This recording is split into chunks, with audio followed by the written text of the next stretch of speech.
잘 읽으셨습니다. 우리 옆에 계신 분에게 한번 인사하도록 하겠습니다. 행복한 주일입니다. 은혜 많이 받으세요.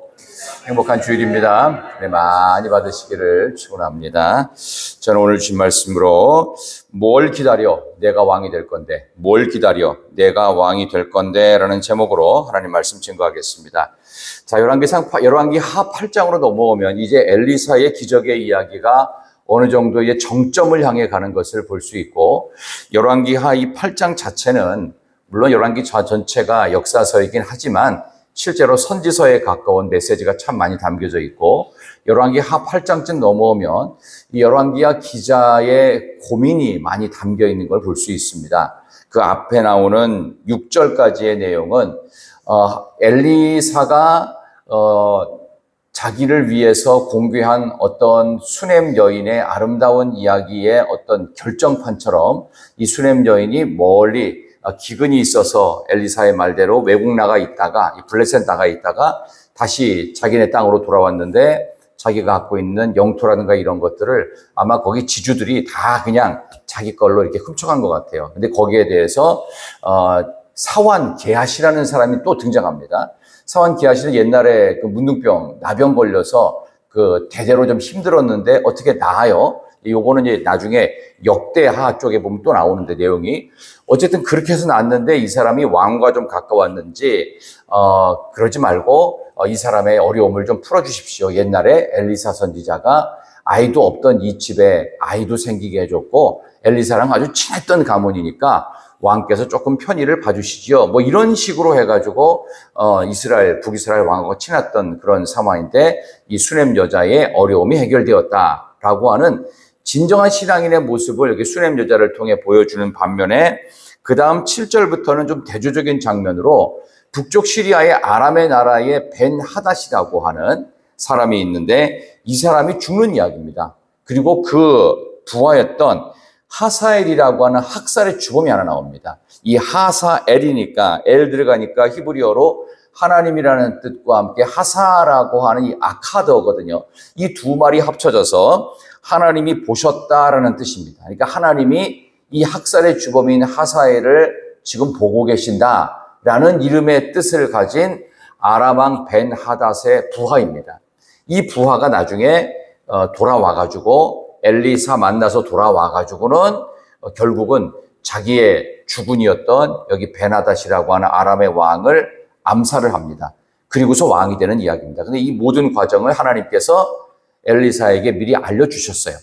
예후가 뒤를 이어서 이스라엘의 왕조가 되고 그 다음에 아람 왕으로 된 하사엘에게 기름을 부어서 아람 왕조를 만들고 하는 이런 일들을 엘리사에게 하나님께서 그 역할을 맡겨주셨거든요. 바로 그런 일들이 이제 일어나는 내용입니다. 그러면서 이 학살의 주범인 하사엘이 벤 하닷이라고 하는 전통의 아람의 왕조를 무너뜨리는 이야기가 이제 오늘 나옵니다. 그럼 왜 이런 이야기들이 자꾸 누가 누구를 죽이고 반란을 일으키고 혁명을 일으켜서 누가 왕이 됐는데 그 사람의 왕위를 누가 찬탈하고 이런 일들이 왜 역사 속에서 특별히 이렇게 성경 속에서 많이 나올까? 이유는 딱 하나입니다. 하나님께서 그렇게 하시겠다는 겁니다. 왜 그렇게 하시냐? 이거는 단 한 가지 이유. 하나님의 백성인 이스라엘을 정신 차리게 하기 위해서. 이스라엘을 믿는 이들을 정신 차리게 하기 위해서 온 세상 가운데 이런 많은 전쟁의 이야기들, 누가 누구를 죽이고 누가 누구를 짓밟고 일어나는 이런 이야기들을 지금도 하고 계신다라는 것을 알려주시는 겁니다. 이걸 통해서 믿는 모든 이들은 경고를 받아야 돼요. 알람 기능, 영적 알람 기능으로 인해서 깨어 일어나야 됩니다. 지난번에도 말씀을 드린 것처럼 엘리야 시대 때는 엘리야가 죽음을 보지 않고 승천을 했다고 그랬죠. 이 승천을 한다는 의미는 내가 죽고 나서 이후의 시간은 하나님의 심판이 도래한다. 더 이상 내가 내 손으로 하지 않고 하나님이 알아서 하신다. 예수님의 승천도 똑같죠. 예수님이 승천하신 이후는 누가 이제 심판하시는 거예요? 하나님의 심판의 시대를 연다. 그래서 이게 종말이라는 말을 쓰죠. 예수님이 십자가에 달리신 시간부터 부활 승천과 지금 주님이 다시 오시는 재림의 이 모든 기간은 우리 하나님 앞에서의 심판이기 때문에 이제는 우리가 근신하고 정신을 차리고 예수 잘 믿고 믿음 생활 똑바로 해야 된다. 이게 지금 계속 반복되고 있는 신앙 역사다. 이렇게 보시면 되겠습니다. 여기 본문에 나오는 벤하닷이 이제 병이 들었어요. 근데 벤하닷은 그래도 조금 신앙이 있어요. 왜냐하면 자기네 나라가 2번이나 사마리아 성 포위했다가 결국은 이 엘리사를 통해 하나님의 기적적인 일들로 쫓겨나고 패배를 당했거든요. 그러니까 함부로 하나님의 나라를 공격하기가 좀 어려워요. 공격하면 또 엘리사가 등장해가지고 하나님이 역사하겠지. 이런 두려움을 갖고 있었어요. 그러니까 본인이 병이 심한데 이거에 대해서 죽을지 말지 혹시 살아날지를 여기 나오는 하사엘이라고 하는 부하를 통해서 엘리사에게 물어보라고 한 거예요. 그러니까 최소한 하나님이 없는 인생인데 하나님께 기도를 해봐야 되지 않을까? 하나님께 물어봐야 되지 않을까? 이런 정도의 아주 작은 믿음이 있는 것처럼 느껴지는 내용입니다. 자, 그 내용 잠깐 한번 살펴볼까요? 자, 7절과 8절 한번 다시 읽습니다. 열왕기하 8장 7절 8절 시작. 엘리사가 다메섹에 갔을 때에 아람 왕 벤하닷이 병들었더니 왕에게 들리기를 이르되 하나님의 사람이 여기 이르렀나이다 하니 왕이 하사엘에게 이르되 너는 손에 예물을 가지고 가서 하나님의 사람을 맞이하고 내가 이 병에서 살아나겠는지를 그를 통하여 여호와께 물으라. 아멘. 여기 나오는 하사엘이라고 하는 부하는 그야말로 학살의 주범입니다. 학살의 주범인 하사엘과 엘리사가 드디어 짠 하고 만나는 겁니다. 근데 아까 말씀드린 대로 조금 전에 병이 걸렸던 아람 왕 벤하닷이 죽고 그의 부하였던 하사엘이 왕위를 찬탈하게 됩니다. 그 장본인을 이제 만나는 거예요. 엘리사가. 엘리사의 마음이 어땠을까요? 예를 들어가지고 어떤 나라에 그 왕이 있는데 그 사람 대신해서 누군가가 올 텐데 그 사람이 불과 몇 시간 후에 이 왕위를 찬탈하게 되는 살인극이 저질러질 것이다. 근데 그 사람을 오면 그 사람에게 그런 이야기를 해줘라. 라는 이야기예요. 이걸 다 엘리사가 알고 있었어요. 그거를 지금 해야 되는 거예요. 근데 이 엘리사가 이렇게 하는 이유는 뭐냐 하면 하나님이 시킨 것도 있지만 이걸 통해서 나중에 본인이 살고 있는 북이스라엘, 본인의 조국이 그렇게 심각한 그 학살을 당하게 되는 일입니다. 어떤 말을 하는지 한번 볼까요? 자, 12절 보십시다. 12절 보시면 하사엘이라는 학살의 주범이 나중에 본인의 나라를 이렇게 학살을 합니다. 한번 보겠습니다. 12절 하사엘이 시작. 하사엘이 이르되 내 주여 어찌하여 우시나이까 하는지라 대답하되 내가 이스라엘 자손에게 행할 모든 악을 내가 알미라. 내가 그들의 성에 불을 지르며 장정을 칼로 죽이며 어린아이를 맺히며 아이벤 부녀를 가르리라 하니 아멘. 아멘 하기에는 끔찍합니다. 남자란 남자는 모조리 다 죽여버립니다. 여자란 여자는 전부 다 범해버립니다. 그리고 아이들을 죽이고요. 임신한 여성의 배를 갈라버리는 일들. 이게 실제로 본인의 조국에서 일어난다는 거예요. 근데 이 사람에게 왕이 될 거라고 예언을 하라는 거예요. 하나님도 참 어떻게 이런 일을 시키시나 싶죠. 우리에게도 하나님이 그런 일을 시키십니다. 이만큼은 아닐 것입니다. 그러나 하라고 하십니다. 근데 그거 해야 돼요. 왜냐하면 하나님께서 우리에게 맡기신 역할이에요. 그러니까 이 엘리사가 역할이 지금 기적을 베풀었음에도 불구하고 말도 안 되는 이런 일들을 본인의 조국이 학살당하는 일들을 이렇게 할 수밖에 없는 상황 속에 하나님의 선지자인 엘리사가 몰려 있습니다. 엘리사가 그 선지자 역할을 하기가 쉬웠을까요? 정말 하기 싫었을 것 같아요. 나 말고 딴 사람이 차라리 내가 몰랐으면 좋겠다. 차라리 내 기억 속에서 없고 나 말고 다른 사람의 입을 통해서 이 아이가 전달되었으면 좋겠다라는 생각을 왜 안 했겠습니까? 그러니까 오늘 11절에 보면 사람이 그가 부끄러워하기까지 그의 얼굴을 쏘아보다가 운이라고 돼 있죠. 왜 그렇겠어요? 자기 민족이 12절처럼 엄청난 학살의 대상이 지금 내 눈앞에 와 있는 하사엘이라는 바로 이놈을 통해서 일어날 거라는 것을 얘기를 해주된단 말이에요. 너냐? 그놈이 바로 쏘아보다가 계속 쳐다보다가 너구나. 네가 우리 민족을 이렇게 심각하게 학살할 거구나 하면서 이 슬픈 이야기, 이 비극적인 이야기를 할 수밖에 없는 엘리사의 답답한 심정을 그대로 담아내고 있습니다.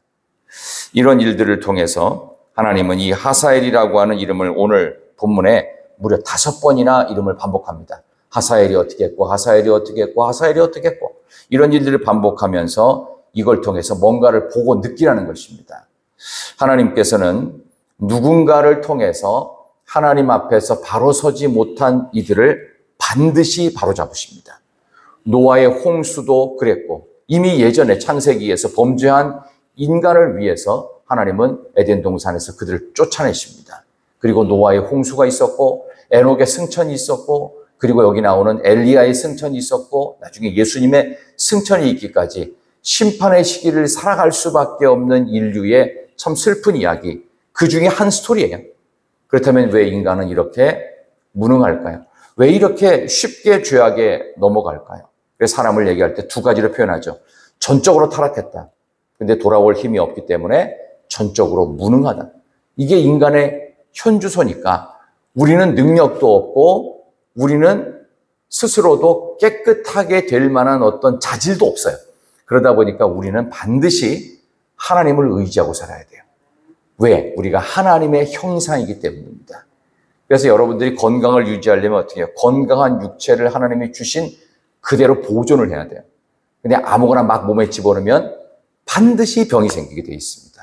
그러니까 가만히 두고 하나님이 우리에게 주신 음식만 제대로 잘 먹어도 얼마든지 건강하게 장수할 수 있지만 뭔가 여러 가지 스트레스 요인이 있고 뭐 해가지고 그거를 일시적으로 풀기 위해서 뭐 맵고 짜고 달고 뭐 이런 것들을 막 아무 때나 막 음식 막 시켜 먹고 자기 전에도 먹고 또 먹고 이래갖고 우리의 몸이 비만이 돼가지고 그걸 빼기 위해서 또 약 먹고 병원 가고 이러면서 몸이 망가지는 거하고 똑같이 우리는 하나님의 형상을 가진 영적 존재인데 이 영적 존재에 세속적인 것들이 자꾸 들어오면은요 오염이 되고 망가질 수밖에 없어요. 그걸 알고 우리는 하나님 말씀 앞에 겸허히 서는 일들이 계속되어야 할 줄로 믿습니다. 그래서 여러분과 제가 신앙생활을 할 때 하나님께서 이 학살의 대상으로 우리도 그 대상 범위에 다 집어넣고 계신다는 사실. 우리가 완전하지 않기 때문에 이걸 통해서 알람 기능을 발휘해서 아차, 그래 늦지 않아야지. 정신 차려야지. 일어나야지. 믿음으로 똑바로 서야지. 은혜롭게 살아야지. 말씀 살아야지. 기도로 살아야지. 전도하며 영혼을 구원하고 귀하게 여겨야지. 뭐 이런 것들을 자꾸 반복하는 것입니다. 왜 그렇게까지 요란스럽게 예수 믿느냐? 아니요. 그렇게 안 살면 인생이 망가지는걸요. 그래서 나중에는 걷잡을 수 없이 되거든요. 나만이 문제가 아니라 내가 예수 믿고 교회 다닌다고 하면서도 대충 믿었던 신앙 때문에 우리 주변에 예수를 믿을 수 있는 사람들의 복음의 문을 차단시키거든요. 그게 우리의 모습이에요. 그러니까 어떻게 우리가 철저하게 제대로 믿고 제대로 신앙생활하고 은혜 가운데 기도하며 여러분의 삶이 복된 인생으로 되어야 할 줄로 믿습니다. 참 우리는 어쩔 수 없어요. 교회 나와서 이렇게 신앙생활하는 일을 하나님 앞에 가는 그날까지 계속해야 됩니다. 아니 뭐 이렇게 내가 뭐 얼마나 부족하다고 뭐 맨날 교회를 가냐, 뭐 매 주일마다 안 빠지고 교회를 가야 되냐, 1년에 몇 번만 가면 되는 거 아니냐. 사람이 그렇게 되지 않더라는 겁니다. 이게 성경에 나오는 역사 속에 계속 반복되어지고 있는 것입니다. 결국 여기 나오는 하사엘을 보냈던 베나다시의 마지막 이야기가 오늘 14, 15절에 나오는데 한번 읽어볼까요? 다 같이 한번 읽겠습니다. 14절과 15절 그가 시작.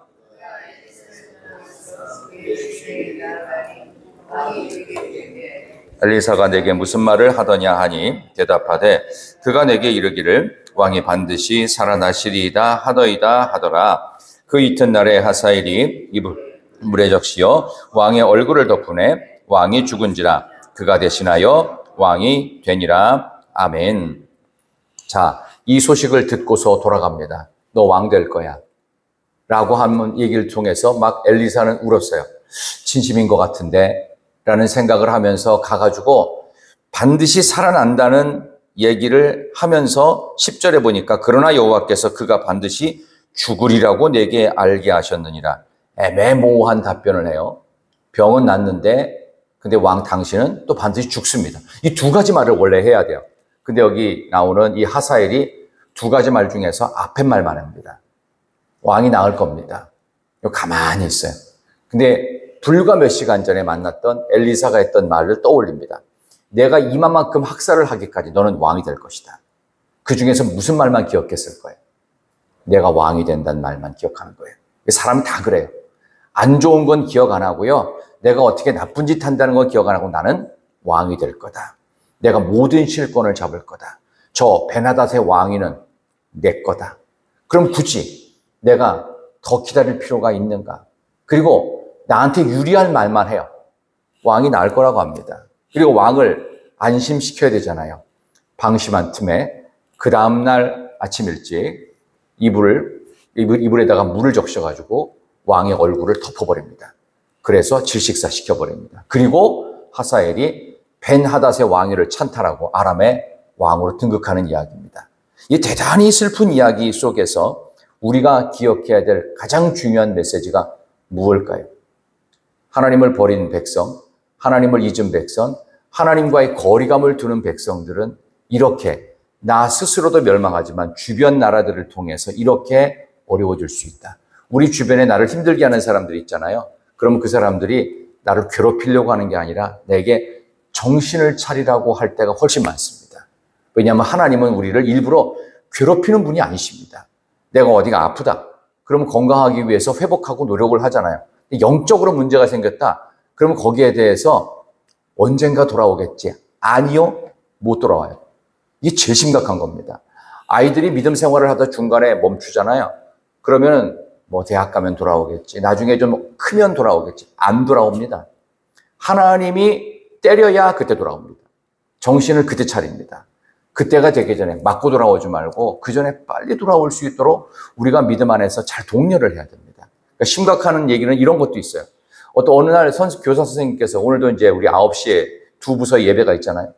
교사 선생님이 믿음 생활을 하는데 자꾸 어려워지니까 하나님이 계신지 안 계신지가 이제 좀 헷갈리기 시작하는 거예요. 아니, 하나님이 살아계시다면 왜 나 같은 사람에게 이렇게 어려움을 주셨지? 왜 기도를 하는데 응답이 안 되고 나만 힘들지? 왜 나만 떨어지지? 나만 안 됐지? 나는 왜 이렇게 진도가 안 나고 실력이 늘질 않지? 이러다 보니까 자꾸 실망이 생겨서 신앙의 회의감이 생긴 거예요. 그래서 그 다음 주일에 교회 가서 아이들을 가르치는데 이렇게 가르쳤대요. 얘들아, 요즘 선생님이 좀 힘든 일이 있어. 그러다 보니까 하나님이 살아계시다고 성경이 그러는데 나는 하나님이 살아계신지 안 살아계신지 사실 잘 모르겠어. 이런 얘기를 하면 되나요, 안 되나요? 절대로 안 됩니다. 본인만 망가지면 되지 왜 애들까지 죽여요? 하면 안 됩니다. 가장 경계해야 되는 겁니다. 교사들이 이거 잘못해놓으면요, 애들이 그 순간 그 선생님을 이해하고 우리가 기도해줘야지 그렇게 갈까요? 아니 뭐 선생님 왜 저렇게 말을 해? 하면서 나도 교회 나오기 싫어. 이렇게 되는 거예요. 본인에서 안 끝납니다. 잘못된 부분이 들어오면요, 철저하게 그럼에도 불구하고 내 상황이 좀 희미하고 내가 믿음이 떨어지더라도요, 가르칠 건 똑바로 가르쳐야 돼요. 나의 감정과 느낌과 분위기와 상황과 아무 상관없어요. 신앙은 팩트예요. 사실이에요. 부모가 부모 같지 않더라도요, 그분은 부모예요. 그 팩트가 변하면 없어야 돼요. 내가 지금 조금 힘들어도 하나님은 하나님이시라고요. 그럼 나도 하나님의 자녀로 사는 거예요. 때로 내가 원하는 타이밍에 내가 원하는 방식과 내가 원하는 내용으로 응답이 안 되더라도 하나님은 신실하시고 하나님은 선하시고 하나님은 완전하시고 하나님은 나를 끝까지 지키신다. 그 마음을 갖고 엘리사는 울면서도 이런 학살의 대상이 될 장차 이스라엘 나라의 멸망을 예고하면서 하사엘에게 나중에 기름을 붓고 그를 왕으로 세우는 일들이 있습니다. 자기네 나라를 학살할 또 다른 누군가에게 이런 일을 하는 게 쉬울까요? 그러나 하나님은 반드시 합력하여 선을 이루시는 분임을 믿기에 남 좋은 일이라도 해야 되는 것, 그게 예수 믿는 사람의 본분인 줄로 믿습니다. 그러나 하나님은 마지막에 끝까지 믿음 포기하지 않고 신앙으로 잘 견디는 사람에게 가장 좋은 열매들을 허락해 주실 줄 믿습니다. 오늘 맥주감사주일입니다. 한 해의 절반의 시간을 잘 보내고 이제 또 다른 절반의 시간을 우리가 더 잘 보내고 더 큰 승리, 더 간증 같은 일들이 이제 7월부터 12월까지 펼쳐지기를 소망합니다. 그 마음 갖고 맥주감사주일을 이제 시작한 이 시간 이후에는 우리 1년이라는 시간에 후반전으로 들어갑니다. 전반전에 여러 골 먹혔어도 후반전에 더 많이 넣으면 됩니다. 그럼 이길 수 있습니다. 정신을 차리고 믿음 안에서 맥추감사주일의 이 귀한 새벽을 여러분께서 은혜롭게 잘 여셔서 세상 사람의 모습으로 나도 대충 살아야지 하지 말고 세상 사람들이 어떻게 살든 나는 믿음의 정도를 걷는다. 나는 철저하게 신앙생활 잘한다. 내 삶에 희미함이 있고 내 삶에 믿음이 떨어지더라도 나는 믿음을 지키겠다. 그런 수고 헌신으로 이번 한 주간도 승리하는 여러분 모두가 되시기를 진심으로 축원합니다. 아버지 하나님 감사합니다. 천지에 있는 이름 중 귀하고 높은 이름, 우리 예수 그리스도의 이름을 높이며 오늘도 맥추감사주일의 의미를 잘 깨닫고 하나님의 은혜 가운데에서 세상이 나를 어떻게 힘들게 한다 할지라도 하나님께서 주신 믿음의 정도, 신앙의 순수성을 지켜갈 수 있는 하나님의 백성, 우리 사랑하는 희락의 온 성도들 되게 하여 주시기를, 기도하는 내용마다 응답 주시기를 예수님의 이름으로 기도드리옵나이다. 아멘.